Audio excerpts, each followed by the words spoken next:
Okay, let's get started here.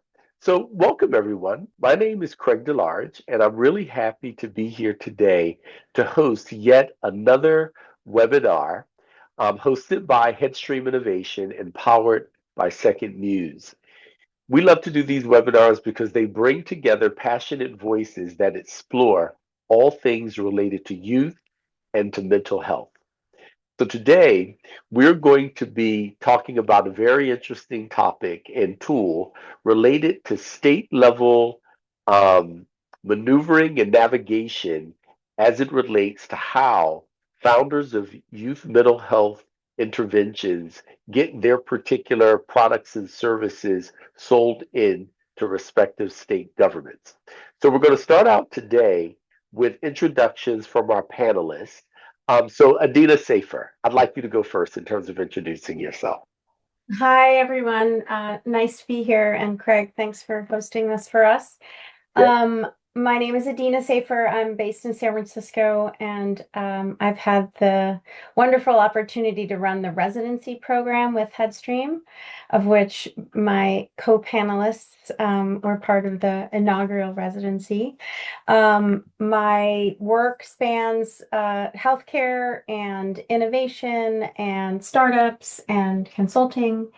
But why I'm here today, I am a firm believer that a tool like this can be super helpful for entrepreneurs when they think about their initial go-to-market and their expansion strategies into different states. Um, I think a lot at Headstream about the intersection of healthcare and education, and that's what we're going to talk about today. So I'm deeply passionate about this, and I'm happy to join the team.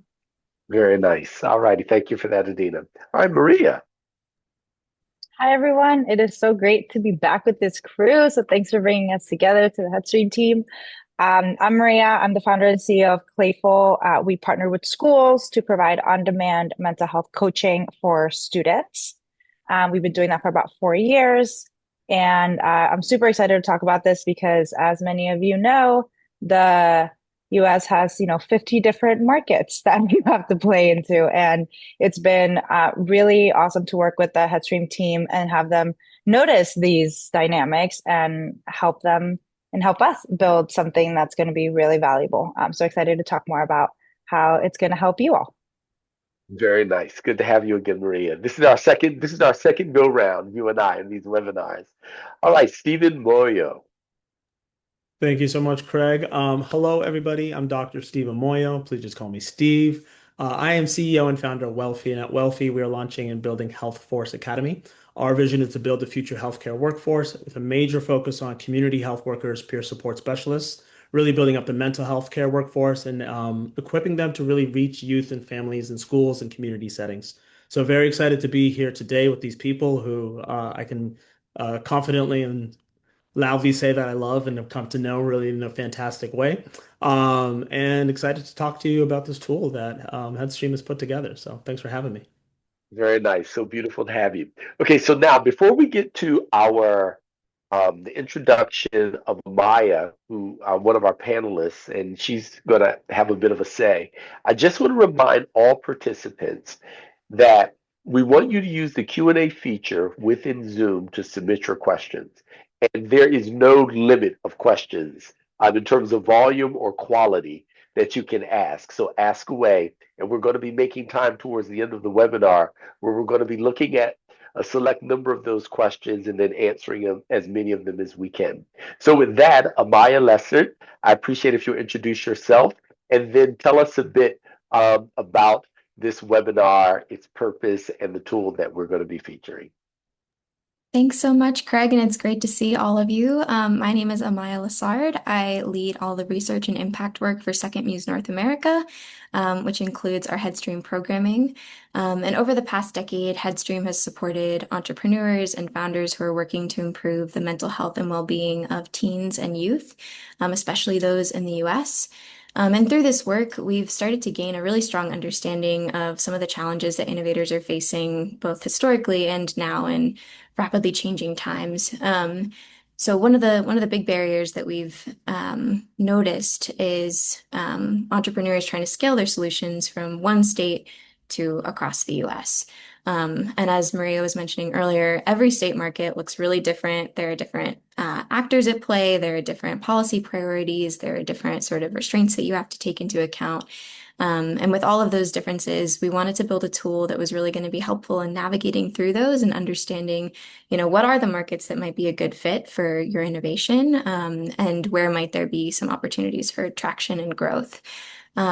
So with that, we conducted a year of sort of intensive data collection, reaching out to our huge network of entrepreneurs that we've supported, and talking to them with interviews and focus groups and just regular conversations on what are the challenges that you're experiencing in this space, and what kind of tool could be helpful in navigating those and supporting you as you consider which states to expand into next. So with all of that in mind, we developed State by State, which is the tool we're excited to chat with you all about today. And this tool it's kind of huge. It has a ton of data. It can be a little bit dense to navigate. I'll be the first to admit that. But there's a lot of great stuff in there. So we hope that you take the time to make an account and really explore it. Just to scratch sort of the surface of what's in there, we have lots of statistics on youth mental health data across each state, including student data on enrollment rates, different growth rates for charter schools versus traditional public schools, all of those sorts of things. We also have information on the funding landscapes, reimbursement pathways, if you're looking to get funding through Medicaid or CHIP, or even through opioid settlement funds that are available in most states. We also have information on the different insurance networks that are active and what sort of their market shares look like, especially for youth, both in sort of public and private payer systems across each state. And then we also have lots of data on the key mental health policies that are at play, different consent and reporting requirements, things like that, and so much more. So please, we're excited to share this tool with you. Feel free to dive in. And it's free to make an account, free to explore. You can save preset views. I'll go into a little demo later, but really excited to hear from the panelists next. So I'll pass things back to you, Craig. All right, very nice. Thank you for that, Amaya. This is really exciting, this state-by-state tool that's been developed. And so we want to now take just the next half hour or so to put some questions to our fellow panelists. So let's get started here. So the first set of questions, which are going to be focused on the challenge that state by state has been set up to tackle. And I'm going to be focusing these questions to Maria and to Stephen. So first question, and Maria, I'll ask you to go first.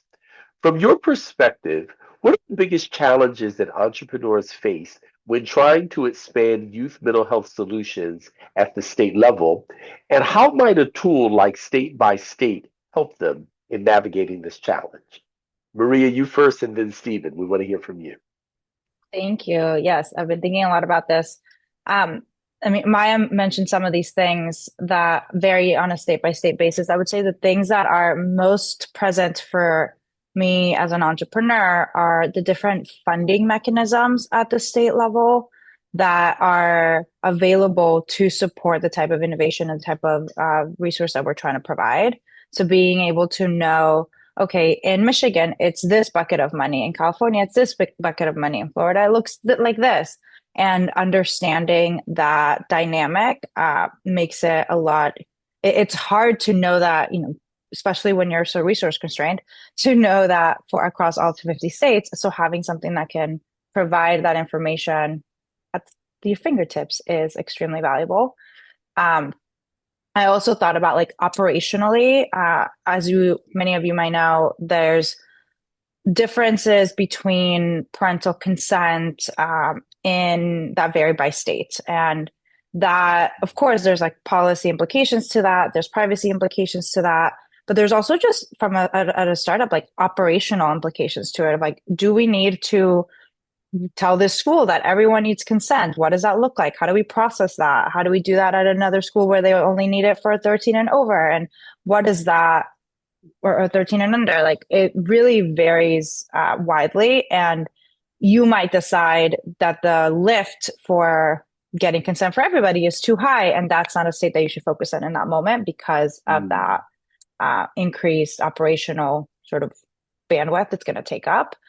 And then the other thing that I thought about, and we work with schools, right? So for schools, and I'm sure this is across different organizations and industries, they really look at people in their state as the lighthouses or like ways to sort of de-risk, right? When you're new, when you're an innovator, and you're a new innovation that's coming up, there's some healthy level of risk that people are taking there in order to try something new.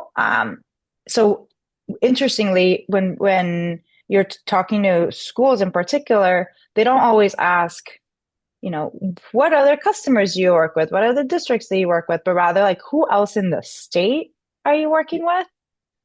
So being able to know which states we should focus on to start kind of driving that domino effect is really important and really helpful. And it may mean that like you don't focus, you're not doing a nationwide campaign, if you will, but rather being really targeted with your approach, because that's what's going to create that momentum over time.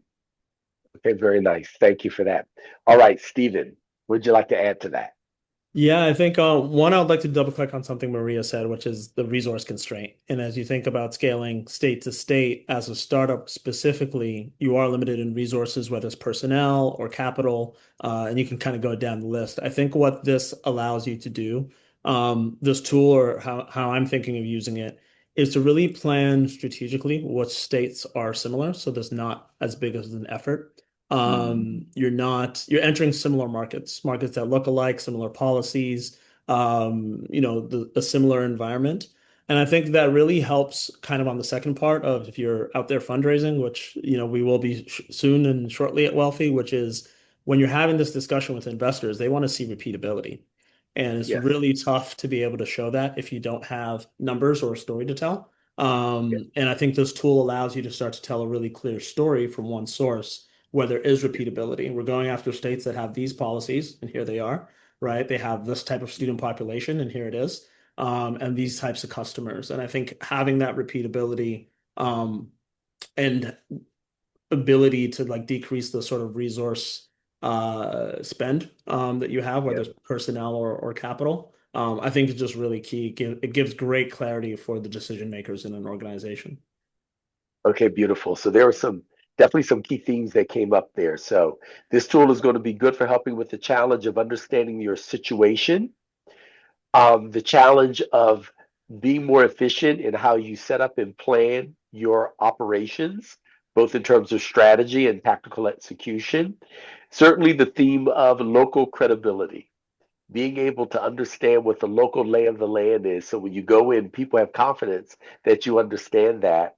And then coming up with what I'll call clusters and archetypes. That's what you just brought up, Stephen, in terms of what groups of states get prioritized. And then, of course, that helps with being credible with your investors and other stakeholders. Very nice. So now, Stephen, next question. I'm going to ask you to go first. So, how do these challenges that you and Maria just talked about impact young people who could benefit from the solutions, but who may have challenges gaining access to those solutions? Yeah, I think one of the things that I've seen in the space around youth mental health, and particularly Medicaid, is you have a lot of innovators who come from the communities that are hit hardest by mental health disparities. So Yes, whether it's women, young people, communities of color, et cetera, and they're creating really important solutions. But sometimes those solutions aren't able to survive, right? yes, And so what youth are getting is either the solution that has had a kind of horizontal innovation from kind of a big player, but that doesn't really know that community.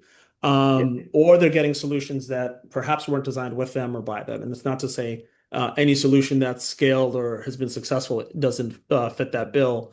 But what I think it does do is it decreases the opportunities, it decreases the amount of choice that a lot of young people have in terms of the solutions that work for them, given who they are, where they are geographically, and where they are in their lives. And so I think what I see an opportunity here is for younger companies, younger innovations to really have a better footing on sort of how they're gonna, strive and survive early on, yes. which I think is really critical. And I think giving people, I was going to use patients because I'm a physician, but people, those opportunities, I think is really, really key.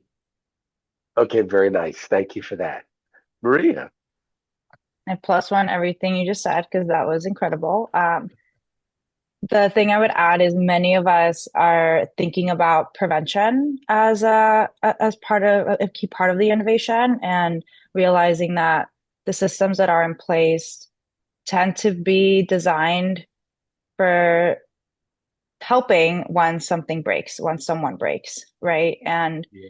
I think all of us that have been in this space and have lived experience with a lot of these mental health related concerns are really wanting to shift the system up and make sure that like help is available at the push of a button, and that there's so many additional resources, and like that we really strengthen a foundation, as opposed to continuing to see these scary headlines on the news on an ongoing basis. So I really feel like the innovations that are coming out are focused on shifting our mindset into that prevention, and by like not allowing young people, not making it easily accessible for young people, we're creating a continuing down like a very bad rabbit hole that unfortunately we keep on looking down. So the themes I hear there, and I absolutely love it. In fact, this is what I love about witnessing you as emergent young leaders in this space who are bringing a different way of thinking about what we've been doing. So I heard personalization and acculturation. So making um, interventions fit to the culture of the youth population that we're looking to serve. And then the second thing I heard is the shift from being a sick care to being a well care system, and that paradigm, right? Where we need to make prevention as profitable as we have up to this point made treatment and sickness. So thank you both for that. Very nice. So now let's do a pivot in terms of our questions. And now we're going to talk about benefits. And Adina, I'm going to get you in here now. Okay. So you've supported dozens of entrepreneurs in your career. Tell us, what kinds of information or clarity do you think entrepreneurs need up front in order to enter new states more confidently and strategically? Yeah, happy to jump in here. I think the entrepreneurs that I've always worked with come with a very distinct mission and product vision, and that usually comes from a lived experience or someone in their family or community with that. And then the next step is execution and scaling and sustainability. And so the latter part of that is really where tools like this can be extremely helpful for being strategic as you scale and you think about sustainability. When companies fundraise, when they build and they go from one customer to 5 customers to 10, how they get from 1 to 5 to 10 to 100 can be either opportunistic or it can be strategic. The opportunistic side is I meet someone and then I meet somebody else and then I meet somebody else. The strategic can be using these tools to find where states have an appetite for change, states have funding for change. Political environment says that's a place for change or that's definitely not a place for change. So there's always a balance, and having the ability to be opportunistic, yet also have tools at your disposal that the team can decide, am I going to go use my resources in this state or that state? Am I going to Yeah, take the lead I have and run with it in Texas when I double click on Texas and realize that there's big challenges there in funding or political environment, let's just say. So I think it is always a balance, but having these kinds of tools, and I know this was an incredible amount of work that yeah, Headstream put into it, and that's really where I would love to see people really leverage it, because all these resources exist, but they are rarely in one place. And yeah. they've done a beautiful job in coalescing and creating that one-stop shop, at least to start. Beautiful, very nice. So what I love that you kind of brought up there, and it reinforces a point that Maria and Stephen made earlier, that this idea of having situational awareness and understanding, and the advantage that it gives any entrepreneur, if only because they're showing up again locally wise, I'll call it, and they're not wasting time, energy, and resources going down rabbit holes that if they knew better they could be less opportunistic. So indeed, I hear that as lucky, opportunistic versus strategic, which is deliberately advantageous. So very nice. So now let's open up this a bit more, and I'm going to bring Maria, Stephen, and Adina. I want you in on this question also. Okay. So if innovators had easier access to insights like what we see in state by state funding landscapes, Medicaid reimbursement options, youth mental health data stats, and legal requirements, how might this change the trajectory of expansion speed and strategy for a startup? So whoever wants to jump in on that first, go right ahead.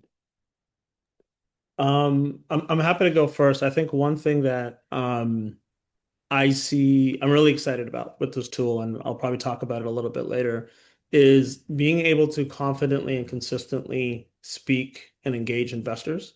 So the one problem I have today is if I want to tell a data story, I'm Googling, I'm researching, but I'm finding a bunch of different sources, right? And it can be everything from a CNN article to a public health paper somewhere or something I heard at a conference.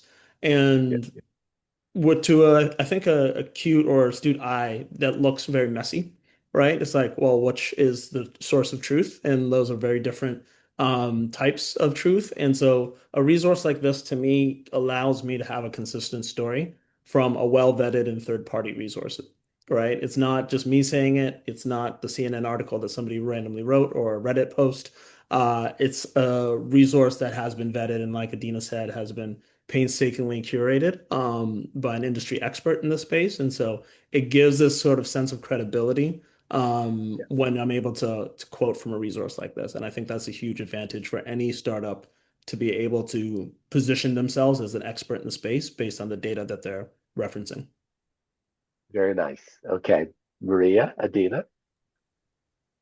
I mean, I fully agree with that. I think the amount of time I have spent Googling different reimbursement options or like ways to fund Clayful in different states and like the parental rights considerations. Like I could have been doing a lot of other things that will drive the business Mhm. forward. As Steven said earlier, like our most important resource at the end of the day is time, right? And we're all running against the clock to put this innovation in the hands of as many students as possible.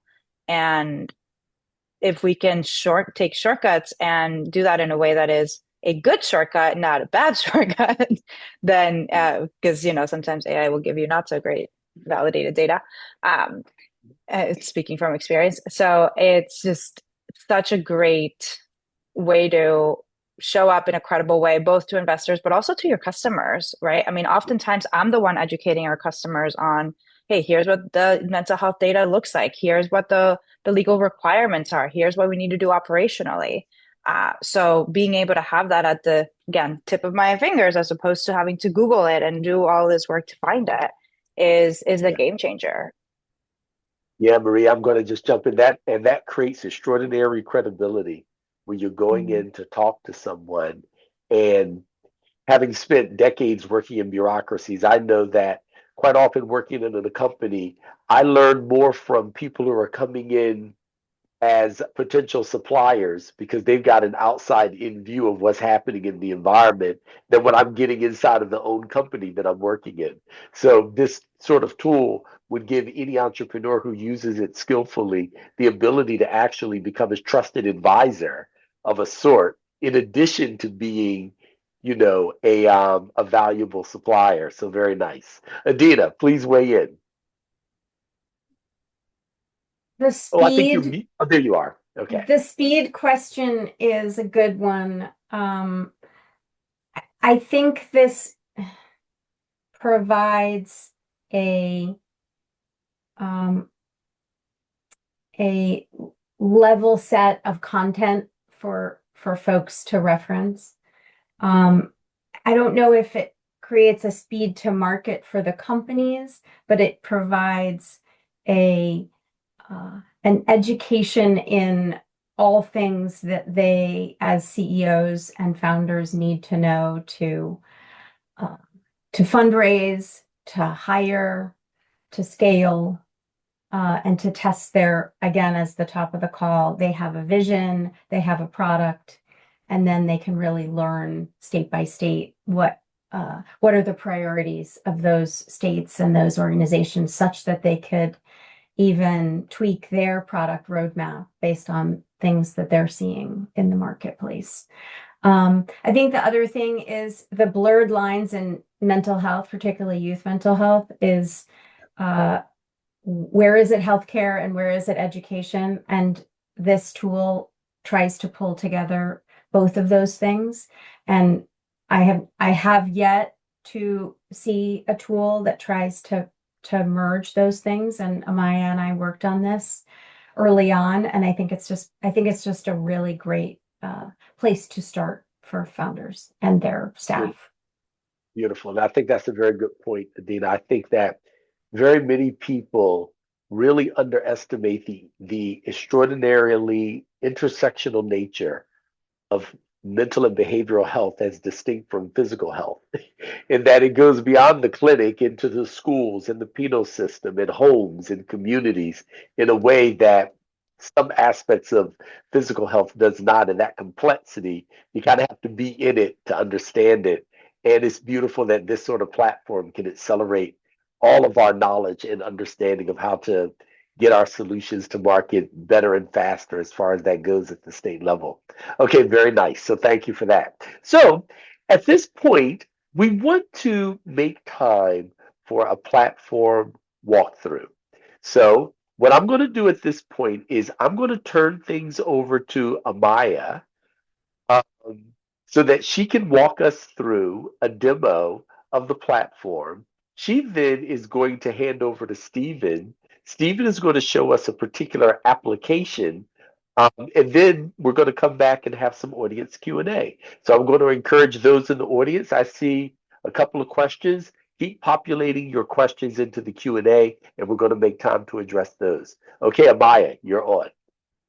Thank you so much. And it was great to hear from all of you and your perspectives in the panel. I'm so glad that this tool has been so helpful already.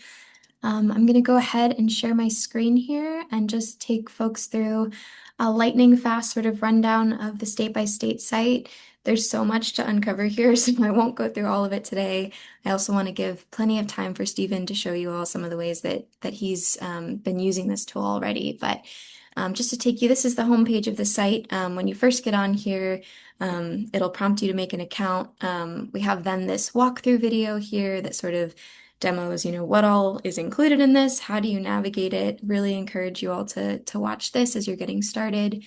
And then we really have two primary ways that you can access all the data that everyone on the panel was just talking about. So we have this map view, and then we have the table view. The table view, if anyone like me is a spreadsheet lover, I would recommend that.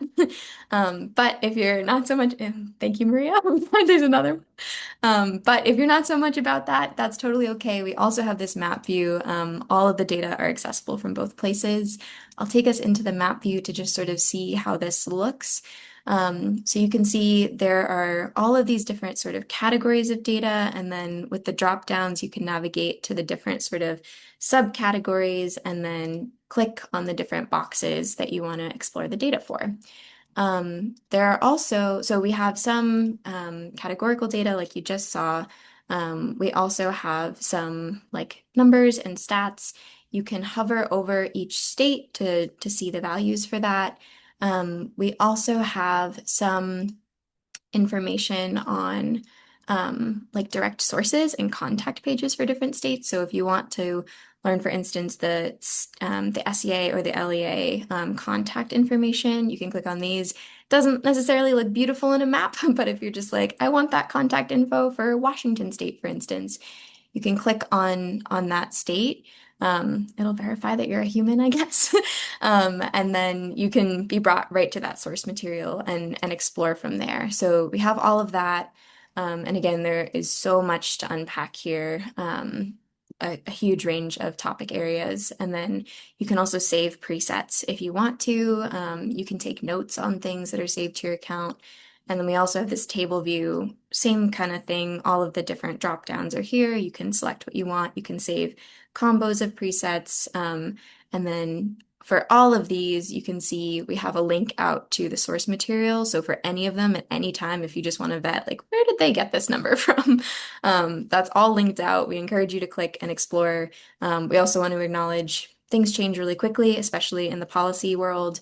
So, if there's a space that's changing really rapidly, we would definitely encourage you to check out that source link, make sure that the material hasn't been updated in the last week or two or however long before you make any big or legal decisions. But this is meant to be sort of that first stop shop where you can learn the basics of what's going on at the state level and again, figure out what states might make sense to explore next.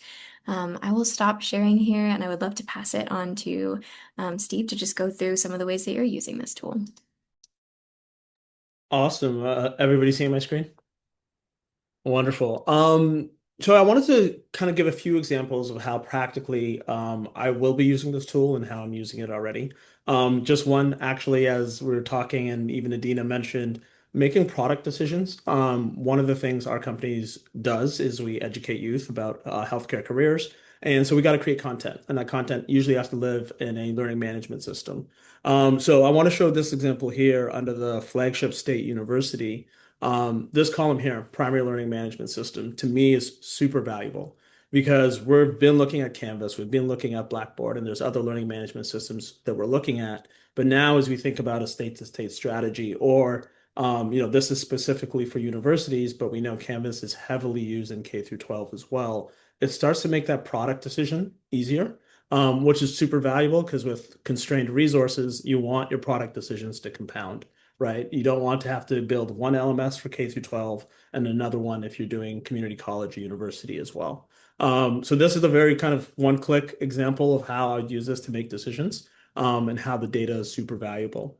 The other one I wanted to share, and I'll sort of create the process is as I'm thinking about go-to-market, decision making in K through 12 can be very slow. So charter schools present a really great opportunity to move with some speed.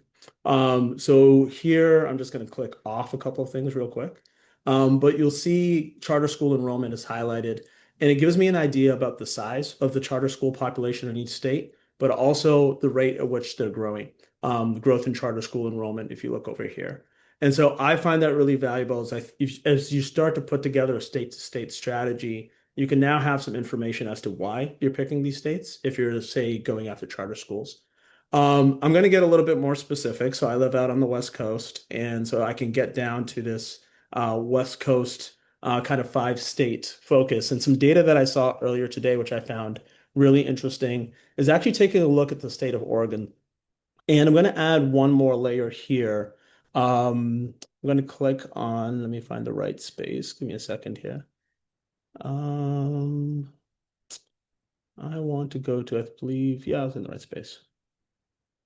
Youth mental health statistics. So I'm actually going to click this one, percentage of youth who have difficulty obtaining mental health care.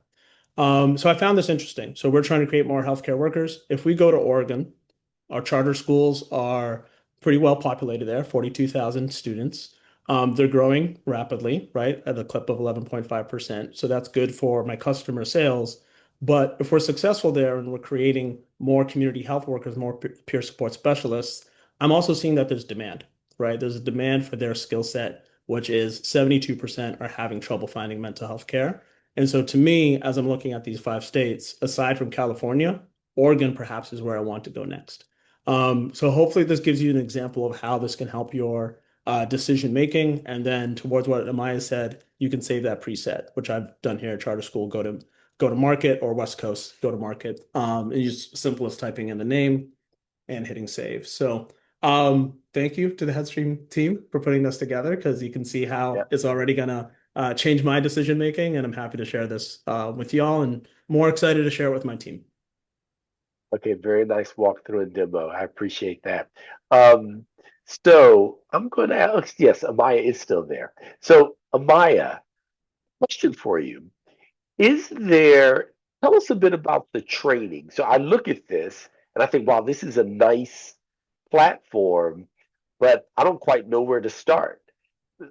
Are there a kind of training courses or resources to help entrepreneurs who come in and begin to work with this? That's a great question. Thank you. So yeah, we have a couple options if you're getting in there and not sure where to start. The first is that video on the homepage that I mentioned. That'll give you sort of a quick overview of what's included and how to navigate through. We Well, also do have a feedback and a help form that you can fill out. So either if okay. there's data that you'd like to see on the site and you want to submit a recommendation for like, hey, it would be really great if you covered this.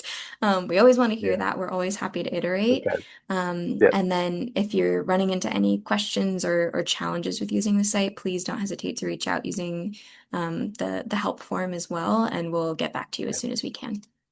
Okay, very good. And then the second question, very quickly. And by the way, I should call out to those that are attending. Um,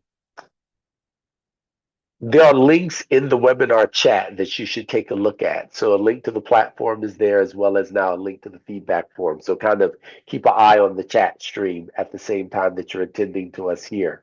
So my next question is, so for sure this platform is excellent at what we would say is decision support, giving you data that helps you to make proper decisions about how you're going to choose customers and then execute your go-to-market program.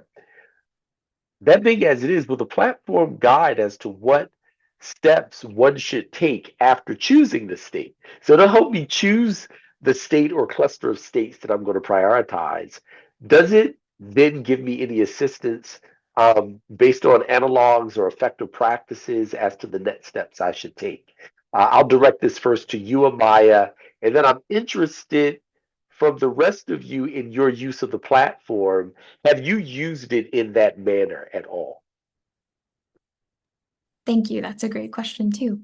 Yeah, So this tool is really designed to be sort of your first stop shop. So we're not necessarily able to give you, full support in the entire journey, but we really want to yeah, ground you with the resources and vetted data that you need to make those early decisions and sort of think through your options as you expand state to state.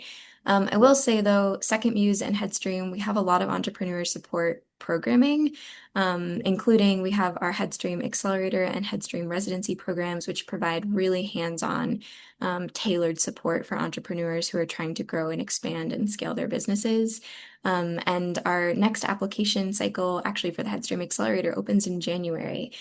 So we would love to, if you have an innovation and you're trying to scale it and you need that hands-on support, please apply.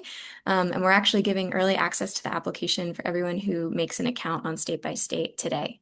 And please, again, reach out to Headstream or SecondMuse more broadly if you have any questions or want to learn more about our programming. Okay, and Amaya, while I have you here very quickly, is there a cost for this platform and who's eligible to access it? Another amazing question. Thank you. This Yeah. platform is entirely free, open source. Anyone can use it. It's designed specifically for entrepreneurs who are in this Yeah. digital sort of youth well-being space, but it's accessible to everyone and there is no cost at all. You can just jump in for free and use it Okay. as much as you want. Okay, very nice. Thank you for that. Okay, so now coming back a bit, so Maria, Stephen, Adina, have you had a direct experience of using the platform to a level where you selected a state?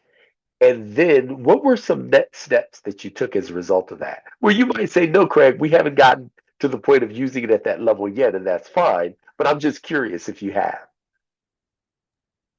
I think so the quick answer is no, I haven't used it to that degree. But what I have Okay, seen that in the is fine. platform is there are contacts in there, and that's huge as we think about Yeah. spending time trying to find the right people. Some of that work's Uh, already been done for you, which is amazing. yeah. And then a big part of this sales process is relationship development with schools. So knowing where to spend the money that you will for a conference matters, right? So the next step for me is once you pick that state, how are you going to invest your time and energy into that state? Showing up to events, showing up to conferences, etc. I think it helps provide some strategy as opposed to kind of just that opportunistic, like, oh, there's a conference, maybe I should go, maybe I should not. Beautiful. Okay, so let's keep it again strategic versus opportunistic to the point that Adina made earlier. Nice. All right, Maria, Adina, you guys want to weigh in on that or? Think everything I plus one what Steven said. He's covering all Okay. the bases. And I loved his example that he showed earlier uh, because it is such a clear way of utilizing data to define and like it's not the platform itself is not going to define the strategy for you, right? But Right. you're using this data to inform the next steps and that doing that work takes so long and Yes, it so does. much clicking and so much like verifying which, oh, that was actually written in 2005. Is that relevant anymore? Probably not, right? Like there's so many resources out there. Yeah. So having something that you know you can trust is key. I love that you added the links directly, that you're not don't just have the data, but with the link, because one, if it's outdated, you can look at it, but also it gives you the clear pathway to continue researching that particular thing that you're interested in.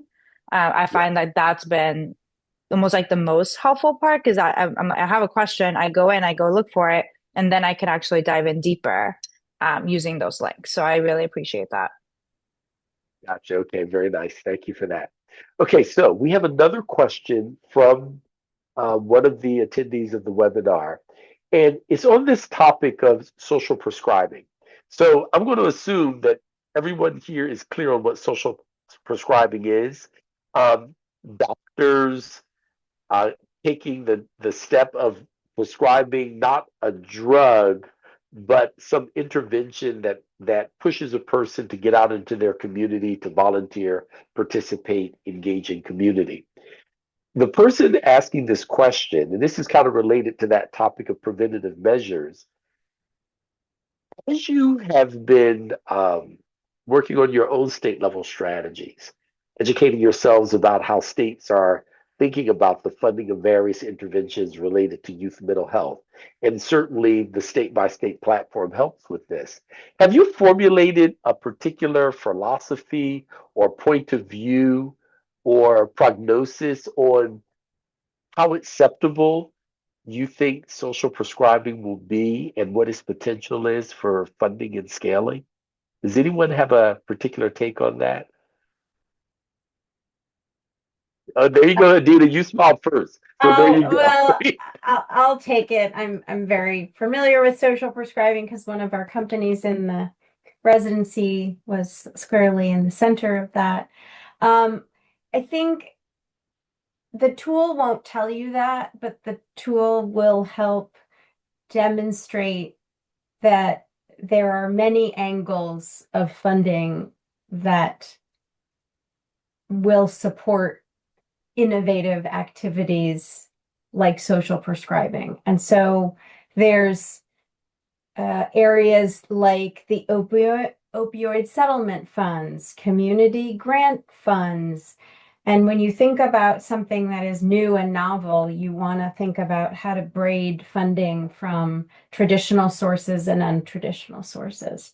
And so I think this tool tries to help you think about places and spaces where funding might uh, be possible, both grant as well as traditional purchasing decisions. And so I think it's an interesting question, and I can't predict, but I can certainly say that this tool will help navigate folks in where other sources of funding might exist. So it opens up the aperture for novel Mhm. sources of funding that one might never have thought about or certainly would not have stumbled across as efficiently. Okay, very nice. Anyone else want to weigh it? Thank you for that, Adina. Anyone else want to weigh on that? Weigh in on that question before we move on? As a physician, I hope that it gets funded and I hope it becomes a key part of how we practice healthcare. Oh yeah, absolutely. As a matter of fact, earlier this year, I attended the Social Prescribing USA conference and was really extremely impressed to see how the traction on this particular class of intervention is growing. It's something that kind of started in the UK, but to see how it's kind of left over here now to North America and is growing is very encouraging. Okay, next question. So, are school systems typically open to working with early stage innovations, or do they tend to prefer established vendors? What have been any of your exposure to or experience with that phenomenon? Yeah, I'm happy to speak to it.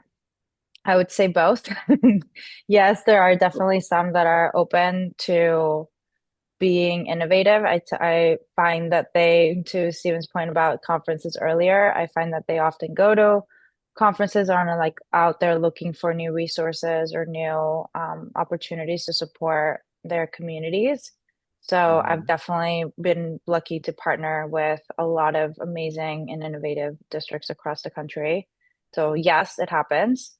Yes. And they are also not your riskiest organizations, right? They want to make sure that you have your I's dotted and T's crossed, that your privacy policies are clear, that your escalation protocols are clear. So it's you want to make sure that you have all the pieces sort of well oiled to in order to support them. So we spent a lot of time building those key pieces early on in order to be able to work with schools and to be a credible and safe partner for young people and for schools.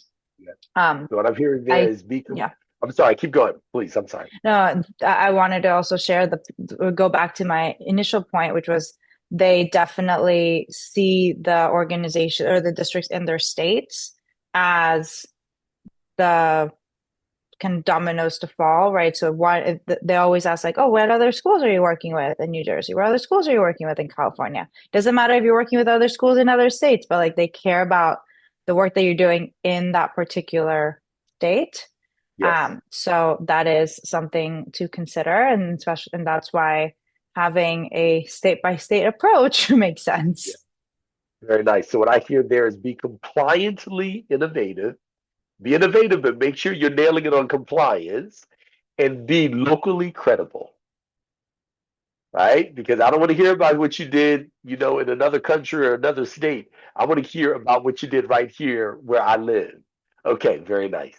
And I love, Maria, how you retapped back into what Stephen had said earlier about the importance of getting to local communities, local events and conferences, and understanding the need to build those relationships. Very good. All righty. Okay. Did anyone else want to weigh in on that before I move on? I would also say, as I've told all the companies I work with, there's the land and expand strategy, and then there's the go deep strategy. And with your customer base, knowing whether you might want to say no to the opportunistic and double down on the state that you're in and stay there for the next 12 months and Yeah. go deep and spend the time. And that's then where you use this tool, is learning about that one or two states and not getting distracted.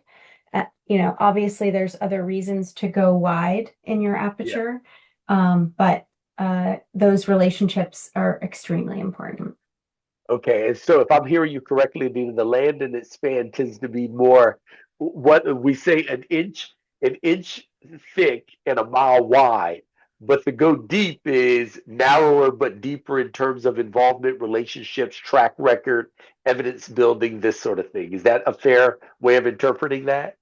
And it's mostly addressing the question around whether a school is going to take you seriously, is Yes. the and be willing to invest in you, Yes. is that you've worked with X number of schools in that region, in that state. So just go to the neighboring state instead of going far afield, because Gotcha. certain states operate like the tri-state area. They operate in a collective. West Coast, they operate a bit of in a collective. And so thinking that way is kind of important. That's a very fair point, that businesses are built on credibility networks as much as anything. Very important. Okay, thank you for that. Okay, so now some additional questions about the platform. All right. So, how often will the state data be updated and who verifies its accuracy? Perhaps Amaya, you can weigh in on that. Yeah, I'm happy to jump in here and thank you for asking that.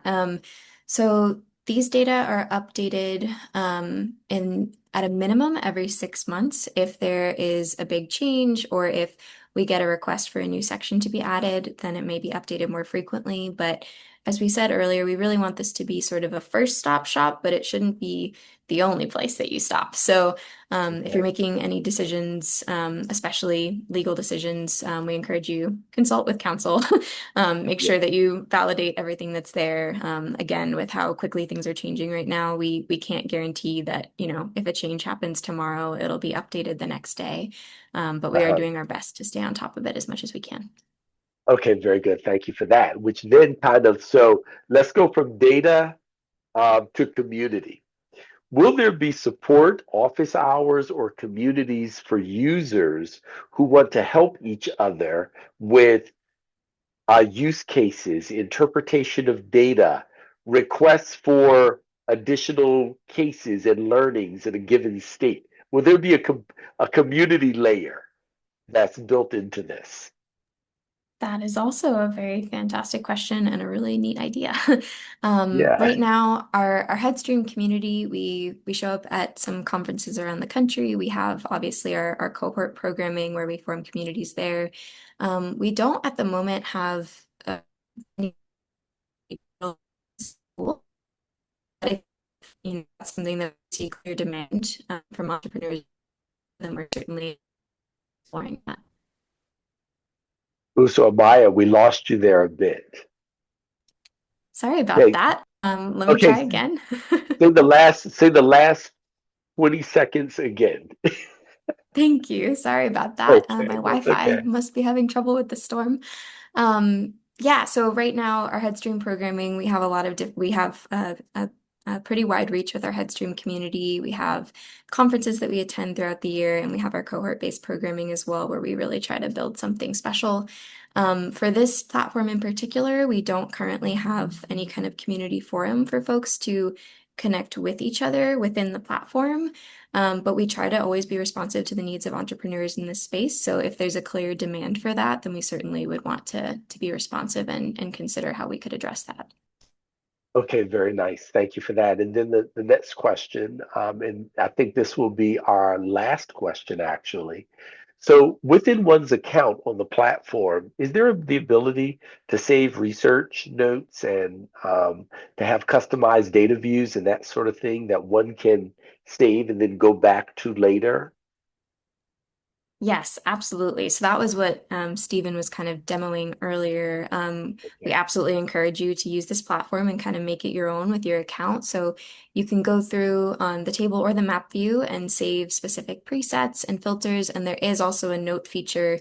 The video on the homepage shows how to use that. But essentially, if you're in, and I'm looking at my screen because I have it over here, if you're in the table view in the bottom right corner, there's this sort of pencil icon with a scribble. And if you click on that, you can take notes, and they're saved to your account. Okay, beautiful, beautiful.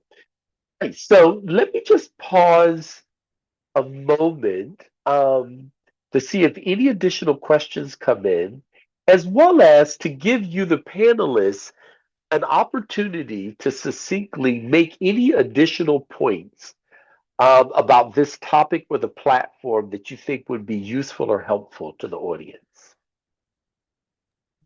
I actually want to tap on that community question. Yeah. Not to abdicate Headstream from any responsibility here, but I think it's on us as founders. If we want to educate each other, we should. And my 2 cents, totally my opinion here. This space is big enough for us to share information and all do very well and have maximum impact. And I think that's how companies should be operating because we need more innovative companies solving this problem. And so if you're able to unpack data in a valuable way, share it, tag me, tag Maria, tag Headstream, and happy to amplify it. Very nice. Thank you for that. And I plus one, actually I plus two that actually. Let's see, anyone else? Yeah, I'll +3 that. I think what Headstream has done so well is bringing this community together of people who care about this same problem and like in other ways that could be competitors, but we're not because we're all working together to solve a very, very big problem. The more smart brains that we have on this, the better. So totally agree with everything you said. The other thing I would add is like we don't need to recreate the wheel, right? So thank you, Headstream, for putting this resource together. And what I really appreciate is that you're so responsive to feedback and that I remember when we talked and it's like, oh, it'd be really helpful to see this, the parental consent stuff and this other thing. And you added it. And that has been so valuable. So as you all start exploring and seeing what you need and what your business needs, it's likely other people will need that too. And it'll just help the whole community at large. So please don't be shy, share your feedback and help us kind of elevate this work because it's hard work on a day-to-day basis. So the more that we can make it easier, the better. Absolutely, I agree. As one who's been engaged with Headstream and SecondMuse for, man, I've been around about 7, almost 8 years now. I see over and over again the positive effect of this community and founders coming together, and not just founders, founders with advisors, coaches, mentors, investors, stakeholders. And what a beautiful effect that's had in this space. So let's keep that up. Alrighty, so we're going to wrap for today, but let me say a few things as we're wrapping up. Attendees, please, please, please complete the end of session poll um, so that we can get better and better at how we set up and present these webinars. I want to thank all the speakers for their meaningful contribution. I want to thank the attendees for taking time out of their busy days to join in. I really love the variety and the quality and the volume of questions that we got. And thanks again to the speakers and panelists for how you answered those. We want to invite all attendees to register for the wait list in order to have early access to the Headstream Accelerator application. And that link, by the way, is going to be dropped. Yep, there it is, was dropped into the chat. And we want to invite both attendees and speakers to keep an eye out for upcoming webinars through our website at headstreaminnovation.com. So, with that, we want to wish all of you not only a great rest of the week, but a very restful, connected, and meaningful and safe holiday with you and your families wherever you're going to be. Thank you again. Thanks again, speakers, attendees. And I guess we will consider ourselves adjourned and adieu. Thank you, so much. everyone. Yes, indeed. Thank you.